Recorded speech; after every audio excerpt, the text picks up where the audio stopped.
शालेय शिक्षणात नाविन्यपूर्ण बदल आणि अभ्यासक्रमाचा दर्जा उंचावण्याच्या दृष्टीने राज्य सरकार आता पावले उचलणार आहेत। यासाठी 8वी पास या संकल्पनेला छेद देण्यासाठी प्रतिबंधक परीक्षा प्रभावी करण्यावर भर देण्यात येणार असल्याचं मुख्यमंत्र्यांनी सांगितलं। भुरग्या ऑटोमॅटिक पास 8वी पर्यंत पेपरच बरयनात। म्हाका अनेक टिचरांनी सांगला आता आम्ही इंट्रोड्यूस करता परीक्षा फेल करचे ना भुरग्याक रेमेडियलाक बसयतले।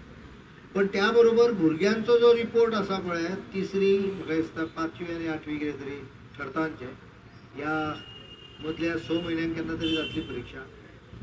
पण त्या भुरग्याचो रिपोर्ट आहा तो भुरगो पास जाता काय फेल जाता हाज्या पेक्षा त्या रिपोर्टा वयल्यान टीचर पास जाता काय ना ही चिंता करपाची गरज आहा।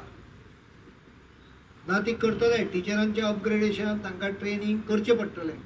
हो सगळो क्वॉलिटी एज्युकेशन हो आता विषय आसूंक जाय। बाकीचे विषय कोण तूं डायवर्ट करपाक सोदता।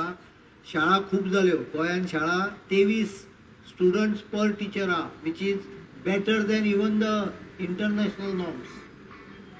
23 भुरग्यां फाटल्यान गोंयान एक टीचर सरकार पे करता which is better than international norms. काही इंटरनॅशनल नॉर्म म्हणटा 25क एक आसूंक जाय आमी 23क एक आसा आमचे कडेन। आनीक शाळा उगडत गेल्यो जर तूं जाल्यार ही संख्या आनीक सकयल देंवतली। भुरगे कितें तयार जावचे ना तेच भुरगे हांगाचे त्या शाळेन वतले। ते मागीर क्वॉलिटी कडेन मातशें लक्ष दिवया ताजे शिक्षणाचो दर्जो सुदारण्या कडेन लक्ष दिवया आनी तातूंत भितर थोडोसो पुश पेरंटाचो आसचो पडटा। तो पेरंटाचो पुश आसतलो अशी हांव अपेक्षा करता।